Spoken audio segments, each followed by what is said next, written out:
Well, after realizing that her family lived in a food desert here in the Louisville area, Whitney Powers started a small garden. That garden was the start of a larger dream for the woman now known as the Garden Girl. Tawana Bain with Today's Woman magazine sits down with the Most Admired Woman honoree to learn about her passion to teach the community about great foods. Most Admired Women for June, Miss Whitney Powers. Whitney, your last name speaks for itself, honey. Thank you. You are running an amazing operation, Garden Girls Foods, and doing all of this having been diagnosed some years ago with a brain tumor. I like to say, no excuses. Tell us about when you were diagnosed. So I've been dealing with this for about 10 years, off and on. And it just doesn't go away. Pseudotumor doesn't go away. So I have a shunt and it causes problems, but that doesn't stop me or slow me down. I actually just got released from the hospital last night so that I could get here today. So that's my head wrap. But yeah, surgeries are, it's, you know, we all have something that we're battling, and that's my thing. So I just fight through.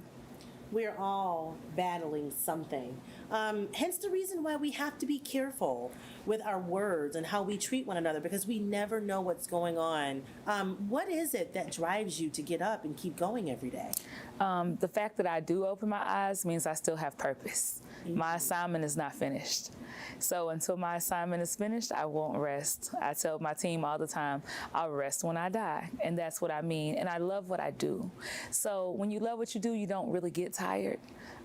You're just able to keep going and going and going. And so my purpose is to feed people, because people are really out here hungry. And I'm not talking about homeless people. I'm talking about all of us. This city needs nutritious food. They need real food. And so having come from that in the country, being in the city now, I'm gonna supply that. So I won't stop until I get it done. Well, I think we're hungry for food, but I also think that we're hungry for inspiration and we're hungry for empowerment.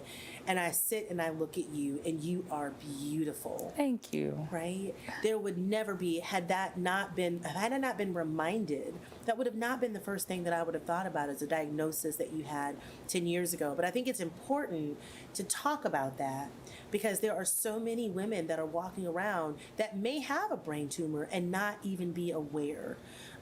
Were there signs? What was it that had you go to the hospital, or how did you end up becoming diagnosed? So my vision was off. I started just having trouble with my vision. It was blurry. Eventually, my vision got so bad that I went to the eye doctor, and she said, "Oh, you need a different type of doctor." And I thought she meant like a neurologist. Never did I think she meant a brain surgeon. But yeah, I went completely blind at one point. I was never worried or concerned about being okay. I knew that I was okay. I'm always concerned with, is everyone around me connected to me okay? Because I know that I'm okay. But when I'm down, it's my team down.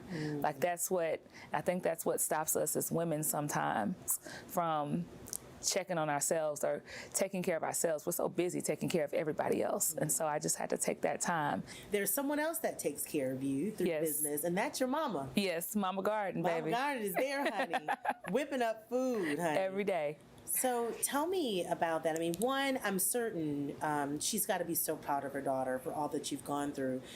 Getting family to back you and want to roll up their sleeves, that's not an easy feat. No. But your mom is in the trenches with you. Not just Mama, but Daddy Garden is there too. My brother is there. So we fight, we scream, might be a little cuss words in there sometimes, but we get it done. Like, we love each other, so we're able to get it done. I just can't thank my parents enough, because I don't know how I would have carried this one. I admire your whole family. We are so thrilled to have you as one of our most admired women for 2022. If you have not tried Garden Girls Foods, make sure you check them out online. Open up the pages of the June issue and find Whitney Powers' story. Follow her, follow their family. She is Garden Girl of the world. We look forward to being back with you all next month. Same place, same time. Thanks for tuning in.